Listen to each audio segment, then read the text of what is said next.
হারুন শেখ ভাইয়ের লটকন বাগানে এসেছি এবং দক্ষিণ অঞ্চলে আমরা বলতে পারি অর্থাৎ পদ্মার এপারে প্রথমবারের মতো হচ্ছে এত সুন্দর লটকন, তাই না হারুন ভাই? আচ্ছা, তো আজকে আমরা এই লটকন খাবো এবং এই লটকন সম্পর্কে, এর চাষাবাদ, এর বাণিজ্যিক সম্ভাবনা সম্পর্কে আপনাদের জানানোর চেষ্টা করব হারুন ভাইয়ের কাছ থেকে। সঙ্গে থাকুন।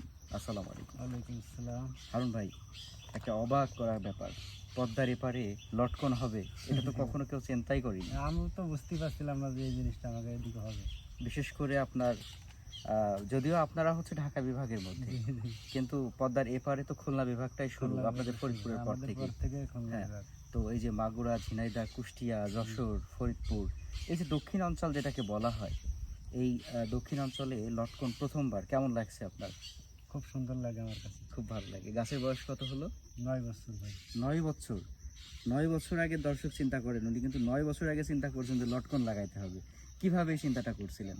এটা আপনার হলো গেলাম আপনার ময়মনসিংহ কৃষি বিশ্ববিদ্যালয়ে গেলাম আমরা। আচ্ছা আচ্ছা আমাদের একটা সফর ছিল। আচ্ছা তো ওখান থেকে 3টা চারা হলো আমি আনলাম। আচ্ছা, 9 বছর আগের কথা? 9 বছর আগের কথা। হ্যাঁ, তারপর? তা ওখান থেকে আনার পরে আপনার এক লোক হলো জোর করে 2টা চারা নিয়ে গেল আমার কাছ থেকে। আচ্ছা নিয়ে গেলে ওই লোক আর গাছটা বাঁচাতে পারে না। আচ্ছা তা আমি চেষ্টা করছি যে দেখি কিভাবে চারাটা বাঁচানো যায়। আচ্ছা তা এইখানে লাগাই আমি মাঝে মাঝে পানি দিয়ে রাখতাম। আচ্ছা মেন হলো গাছে পানি দিয়ে রাখতে হবে, আর কোনো পরিচর্যা না করলে হবে। আচ্ছা, এর মাঝে বলে রাখা ভালো, এটা কিন্তু মেহগনি বাগানের পাশে। হ্যাঁ, মেহগনি বাগানের পাশে। হ্যাঁ। আবার পাশে ওই যে অনেকগুলো লাগাই রাখছি। আচ্ছা আচ্ছা, পরে আবার অনেকগুলো ফল আসা শুরু লাগাইছে। হচ্ছে, হ্যাঁ। আচ্ছা, তো তারপর এইটা লাগানোর পরে লাগানোর পরে দেখি যে 2 বছর পর থেকে ফল আসা শুরু হয়েছে। মাত্র 2 বছরে? হ্যাঁ। মানে কলমের চারা? গাছ তো এখানে কলম করা। আচ্ছা, এই যে এখানে কলম করা। মানে বীজের যদি হইতো তাহলে তো বোধহয় 7-8 বছর 7-8 বছর 5 বছর লাগবে। 5 বছর মতো সময় লাগে। আচ্ছা, তো আর তারপরে এবার ফল খাওয়ার পরে কি মনে হলো?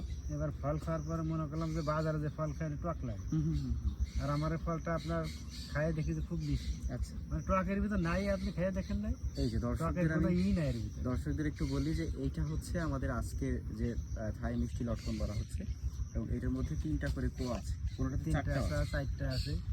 আর এক একটি কোয়া যে এত মোটা, হ্যাঁ, এবং এত বড় সাইজের কোয়া। হ্যাঁ? আমি বেশি ফেলাই না, বেশি সব খেয়ালে। বিসমিল্লাহ। অসাধারণ।